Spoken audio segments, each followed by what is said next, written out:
ഗീത ടീച്ചറിന്റെ biology class, ടീച്ചറിന്റെ Malayalam class, ഇത് നല്ലോണം ഉപകാരപ്പെട്ടു. പല എക്സാമുകൾ ക്വസ്റ്റ്യൻ പേപ്പറിന്റെ മലയാളം ക്വസ്റ്റ്യൻസ് എടുത്തിട്ട് അത് റിവൈസ് ചെയ്ത് അതിനനുബന്ധമായിട്ടുള്ള ക്വസ്റ്റ്യൻസ് എല്ലാം പറഞ്ഞ് നല്ല രീതിക്ക് ക്ലാസ് എടുത്തു തന്നുകൊണ്ട് മലയാളത്തിനും ബയോളജിക്കും വേറെ ഒരു ഇത് നമുക്ക് പഠിക്കേണ്ട കാര്യമില്ല. ഞാനിപ്പോ LGS KSFE ഓഫീസ് അറ്റൻഡന്റ് ആയിട്ട് വർക്ക് ചെയ്യുന്നു. കഴിഞ്ഞ കമ്പനി ബോർഡ് LGS എക്സാം എഴുതിയിട്ടാണ് ഇപ്പൊ KSFE ഓഫീസ് അറ്റൻഡന്റ് ആയിട്ട് ജോലി ലഭിച്ചത്. CSC പഠനം ആരംഭിക്കുന്നത് പറളിയിലെ വിക്ടറി PSC കോച്ചിങ് സെന്ററിലായിരുന്നു.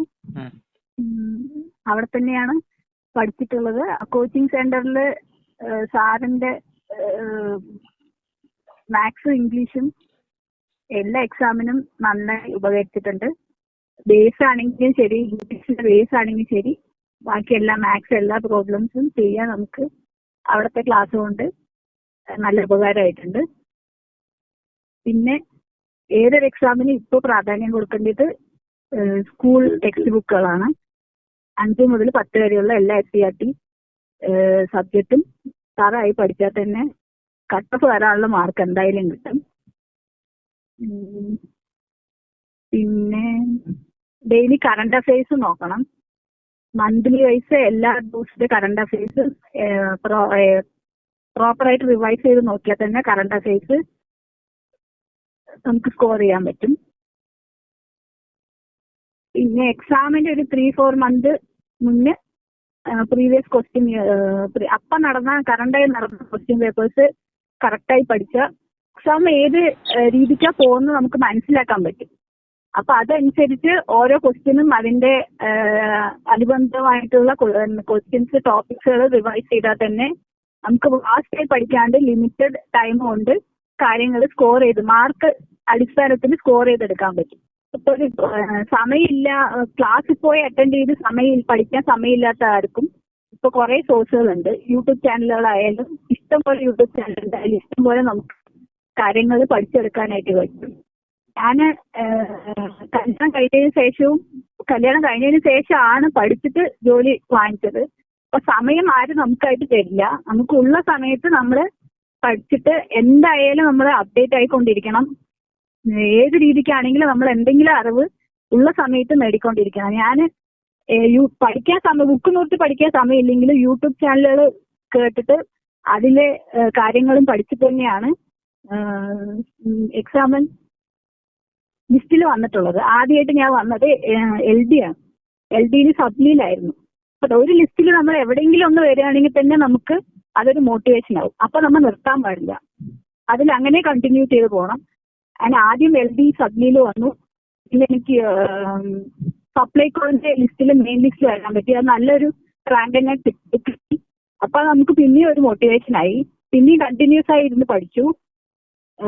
ഒരു ദിവസം പോലും ക്ലാസ് മുടക്കാതെ സ്ഥിരമായിട്ട് പോയിട്ടുണ്ട്. എനിക്ക് എന്റെ മുന്നേ പഠിച്ച കുട്ടികളെ അറിയാം, എന്റെ കൂടെ പഠിച്ച കുട്ടികളെ അറിയാം, അതിന് മുന്നേ അത് കഴിഞ്ഞിട്ട് വന്ന കുട്ടികളെ അറിയാം. അപ്പോഴും ചേച്ചി എപ്പോ പഠിച്ചു, എപ്പോ തുടങ്ങി എന്നൊക്കെ ചോദിക്കും. അപ്പൊ നമ്മൾ ഇത്ര വർഷമായി ഇവിടെ എന്ന് പറയും. അപ്പോഴും നമ്മള് അതെല്ലാം സഹിച്ചിട്ട് എല്ലാ കുട്ടികളുടെയും കൂടെ ഞാൻ ഇരുന്ന് പഠിച്ചിട്ടുണ്ട്. എല്ലാവരും നമ്മളെ കളിയാക്കാൻ ഉണ്ടാവും.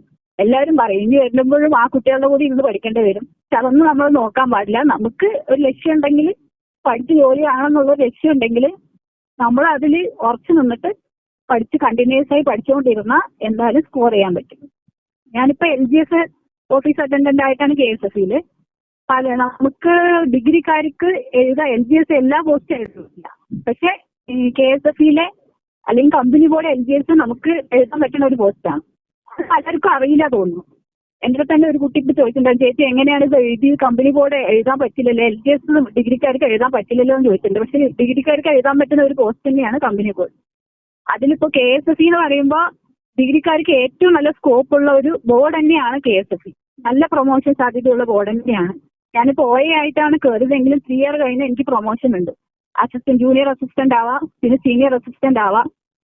അങ്ങനെ നല്ല രീതിയിൽ പ്രൊമോഷൻ സാധ്യതയുള്ള ഒരു പോസ്റ്റ് തന്നെയാണ് കമ്പനി ബോർഡ് LGS. നല്ല ബോർഡുകൾ കിട്ടുകയാണെങ്കിൽ നല്ല പേ സ്കെയിലുള്ള ഒരു പോസ്റ്റ് തന്നെയാണ്. അതിനനുസരിച്ച് വർക്ക് പ്രഷർ ഉണ്ടാവും. കമ്പനിയാണ്, ബോർഡാണ്, ഡിപ്പാർട്ട്മെന്റ് പോലെ അങ്ങനെ ആയിരിക്കില്ല. വർക്ക് പ്രഷർ ഉണ്ടാവും. പക്ഷെ നല്ല രീതിയിൽ സാലറി നോക്കുന്ന ആൾക്കാർക്കാണെങ്കിൽ കമ്പനി ബോർഡ് പോലെയുള്ള തസ്തികകൾ നല്ല ഒരു എന്താ പറയാ ജോലി സാധ്യതയാണ്. പിന്നെ ബേസിക് കമ്പനി ബോർഡ് LGSന്റെ അതെല്ലാ ബേസിക് പോലെ 24,500 തന്നെ ഉള്ളൂ. നമുക്ക് ഡി ആണ് കൂടുതൽ. അതെ, ഡി ആണ് കൂടുതൽ. പിന്നെ അലവൻസുകള് കാര്യങ്ങളൊക്കെ ഉണ്ട്. ഇതിലിപ്പോ LGSന്റെ ജോലി സാധ്യത പറഞ്ഞേ, ജോലി പറഞ്ഞ പുറത്ത് വർക്ക് ഫീൽഡിൽ പോകേണ്ട കാര്യങ്ങളുണ്ട്. പോസ്റ്റ് ഓഫീസ് പോകണം, ബാങ്കിൽ പോകണം, മിൻസ് രജിസ്റ്റർ ഓഫീസിൽ പോകണം, മിൻസ് ഫയൽ ചെയ്യാൻ. LGS പറയുമ്പോൾ നമുക്ക് കുറച്ച് ബുദ്ധിമുട്ട് തോന്നും, പുറത്തിങ്ങനെ പോകേണ്ടി വരുന്ന സമയത്ത് തോന്നും. പക്ഷെ അത് നമ്മുടെ ജോലിന്റെ ഭാഗമാണ്.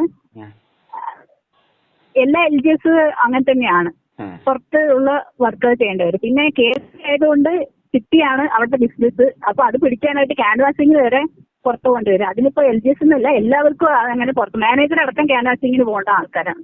അത് നമുക്കതങ്ങനെ തോന്നില്ല. ഒരു എന്താണ് ജോലിന്റെ ഒരു ഭാഗമായിട്ട് നമ്മൾ അങ്ങനെ പൊരുത്തപ്പെട്ടു പോകും. ഇനി എന്തെങ്കിലും ടൈം ടേബിൾ എങ്ങനെയായിരുന്നു പഠിക്കാനുള്ള ടൈം ടേബിൾ? പഠിക്കാൻ ഇന്നതേ പഠിക്കുക അങ്ങനെ ഒരു ടൈം ഞാൻ വെച്ചിട്ടില്ല. നമുക്ക് ചിലപ്പോൾ ഒരു കാര്യം ഓരോ ദിവസം ഓരോന്ന് പഠിക്കാനായിരിക്കും നമുക്ക് താല്പര്യം ഉണ്ടാവുക. അപ്പൊ എന്താ പഠിക്കാൻ തോന്നുന്നത് അത് പഠിക്കാം. അതിപ്പോ ബോറടിക്കാൻ തോന്നി അത് മാറ്റിയിട്ട് നമുക്ക് ഇഷ്ടമുള്ളത് പഠിക്കാം. അങ്ങനെയാണ്. അല്ലാണ്ട് പ്രോപ്പർ ടൈം ടേബിൾ വെച്ചിട്ട് ഇന്ന സമയത്ത് പഠിക്കണം, ഇന്ന സമയത്ത് തീർക്കണം എന്നൊന്നും വെച്ചിട്ടില്ല. ഉള്ള സമയത്ത് നമ്മളുള്ളതുപോലെ പഠിക്കും. ഈ കല്യാണത്തിന് മുമ്പ് കല്യാണത്തിന് ശേഷവും പഠിക്കുമ്പോ എന്തെങ്കിലും വ്യത്യാസം ഉണ്ടോ? അതായത് ഇപ്പൊ വീട്ടമ്മ ഇരിക്കുമ്പോ അപ്പൊ അതെങ്ങനെ മാനേജ് ചെയ്തിട്ടുണ്ടാവുക? കല്യാണത്തിന് മുന്നേ നമ്മുടെ വീട്ടിലെ കംഫർട്ട് സോണിൽ ഇരിക്കുമ്പോ നമ്മൾ പഠിക്കില്ല. കല്യാണത്തിന് ശേഷം നമുക്ക് മനസ്സിലാവും ജീവിതം എന്താണെന്ന് പഠിക്കുന്നത് കല്യാണത്തിന് ശേഷം തന്നെയാണ്. അപ്പൊ നമുക്ക് ഒരു ജോലി വേണമെന്ന് നമുക്ക് തന്നെ തോന്നും. അപ്പൊ നമ്മള് സമയമില്ല എന്ന് പറയില്ല, ഉള്ള സമയത്ത് ഇരുന്ന് പഠിക്കുക തന്നെ ചെയ്യും. സമയം ഉണ്ടാക്കി പഠിക്കും. ആഗ്രഹിച്ച് ജോലിയായിരുന്നു. മുന്നേ എന്താ പറയാ, സാറിന് ക്ലാസ് എടുത്തിട്ടുണ്ടല്ലോ കമ്പനി ബോർഡ്. നമ്മള് അസിസ്റ്റന്റ് ഡിഗ്രി ലെവൽ എക്സാമിന് കുറെ സ്പെഷ്യൽ ക്ലാസ് വെച്ചിട്ടുണ്ടായിരുന്നല്ലോ. കമ്പനി ബോർഡ് എക്സാം അല്ല, കമ്പനി ബോർഡിൽ ഏതെങ്കിലും ഒരു പോസ്റ്റ്, പ്രത്യേകിച്ച് KSFE ഞാൻ ആഗ്രഹിച്ചൊരു ജോലിയായിരുന്നു. അപ്പൊ അത് LGS ആയി കിട്ടിയതും സന്തോഷമുണ്ടായി. സയൻസ് താല്പര്യമില്ലാത്തൊരു, പഠിക്കാൻ ഇഷ്ടമില്ലാത്തൊരു വ്യക്തിയാണ്. അതുകൊണ്ട് 10th കഴിഞ്ഞിട്ട് ഞാൻ കൊമേഴ്സ് എടുത്ത ഒരാളാണ്. എനിക്ക് ബയോളജി തീരെ പറ്റാത്തൊരു സബ്ജക്റ്റ് ആയിരുന്നു. പക്ഷെ ലാസ്റ്റ് എക്സാമുകൾ എത്തുന്നതോറും ടീച്ചറിന്റെ ബയോളജി ക്ലാസ്, ടീച്ചറിന്റെ മലയാളം ക്ലാസ്, ഇത് നല്ലോണം ഉപകാരപ്പെട്ടിട്ടുണ്ട്. പല എക്സാമുകൾ ക്വസ്റ്റ്യൻ പേപ്പറിന്റെ മലയാളം ക്വസ്റ്റ്യൻസ് എടുത്തിട്ട് അത് റിവൈസ് ചെയ്ത് അതിനനുബന്ധമായിട്ടുള്ള ക്വസ്റ്റ്യൻസ് എല്ലാം പറഞ്ഞ് നല്ല രീതിക്ക് ക്ലാസ് എടുത്ത് തന്നുകൊണ്ട് മലയാളത്തിനും ബയോളജിക്കും വേറെ ഒരു ഇത് നമുക്ക് പഠിക്കേണ്ട കാര്യമില്ല. എന്തായാലും PSCക്ക് ടെക്സ്റ്റ് ബുക്ക് ബേസ് തന്നെ ക്വസ്റ്റ്യൻ വരുള്ളൂ. അപ്പൊ നമ്മൾ ടീച്ചറിന്റെ ക്ലാസ് കേട്ട് കഴിഞ്ഞാൽ പിന്നെ ബയോളജിക്കും മലയാളത്തിനും വേറെ എവിടെയും നോക്കേണ്ട കാര്യമില്ല. അത് എനിക്ക് അത്ര ഇഷ്ടമില്ലാത്തത് ഞാൻ ഇഷ്ടപ്പെട്ട് പഠിക്കാൻ തുടങ്ങിയത് ടീച്ചറിന്റെ ക്ലാസ് കിട്ടിയതിന് ശേഷം തന്നെയാണ്. പിന്നെ കെമിസ്ട്രി എല്ലാം ടെക്സ്റ്റ് ബുക്ക് ബേസ്. ജോഗ്രഫി പ്രത്യേകിച്ച് ഹിസ്റ്ററിയും ജോഗ്രഫിയും ടെക്സ്റ്റ് ബുക്ക് അല്ലാണ്ട് വേറെ ഒന്നും വാസ്റ്റായിട്ട് പഠിക്കേണ്ട ഒരു കാര്യമില്ല. ഏകദേശം LGS ഒക്കെ പോലുള്ള എക്സാമിന് ടെക്സ്റ്റ് ബുക്കിന്റെ വരികളെടുത്തിട്ട് തന്നെയാണ് അവർ ക്വസ്റ്റ്യൻസ് എത്തിക്കുന്നത്. അത്രയും നമ്മള് ടെക്സ്റ്റ് ബുക്കുകൾ പഠിക്കുകയാണെന്നുണ്ടെങ്കിൽ പെട്ടെന്ന് മാർക്ക് സ്കോർ ചെയ്ത് കയറാനായിട്ട് പറ്റും. ഇനി എക്സാം എഴുതാനുള്ള ഒരു കൊടുക്കാനുള്ള വല്ല ഉപദേശവും വല്ലതും പറഞ്ഞോ? പഠിക്കുക, അത്ര തന്നെ. കണ്ടിന്യൂസ് ആയിട്ട് ഇരുന്ന് പഠിക്കുക, ഒരിക്കലും ടച്ച് വിടാതെ കണ്ടിന്യൂസ് ആയിട്ട് ഇരുന്ന് പഠിക്കുക. നമ്മളിപ്പോ പഠിക്കാൻ വേണ്ടി ഇറങ്ങിയിട്ടുണ്ടെങ്കിൽ എന്തായാലും ജോലി കിട്ടാണ്ട് നമ്മൾ പഠിത്തം നിർത്താൻ പറ്റില്ല. അത്രേ ഉള്ളൂ.